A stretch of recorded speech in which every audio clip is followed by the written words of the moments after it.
Hi friends, welcome to cine family two. ప్రముఖ G Telugu ఛానల్లో ప్రసారమవుతున్న lovely serial ప్రేమ ఎంత మధురం. ప్రేమ Entha Madhuram serial ప్రేక్షకులను బాగా ఆకట్టుకుంటుంది. ఈ సీరియల్ ప్రస్తుతం చాలా ఇంట్రెస్టింగ్గా ఉత్కంఠభరితంగా నడుస్తూ ముందుకు దూసుకుపోతుంది. Prema Entha Madhuram serial hero heroine Sreeram Venkat and Varsha Gowri Shankar క్యారెక్టర్లో చాలా అద్భుతంగా నటిస్తూ ప్రేక్షకులలో మంచి గుర్తింపును సంపాదించుకున్నారు.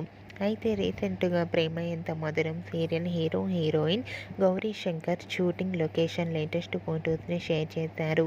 ఆ ఫొటోస్లో గౌరీ శంకర్ షూటింగ్లో పాల్గొంటూ చాలా బిజీగా ముద్దుగా ప్రేమగా కనిపించారు. ఆ ఫొటోస్ చూసిన వారంతా బ్యూటిఫుల్ అండ్ లవ్లీ కపుల్ అంటూ కామెంట్స్ పెడుతున్నారు. మీకు కూడా Gauri Shankar shooting location latest photos మీకు నచ్చినట్లయితే మీ అభిప్రాయాన్ని మీ కామెంట్ రూపంలో తెలియజేస్తూ లైక్ చేయండి, షేర్ చేయండి. మరిన్ని ఇంట్రెస్టింగ్ అండ్ లేటెస్ట్ అప్డేట్స్ కోసం మా సినీ ఫ్యామిలీ టూ ఛానల్ని సబ్స్క్రైబ్ చేసుకోండి.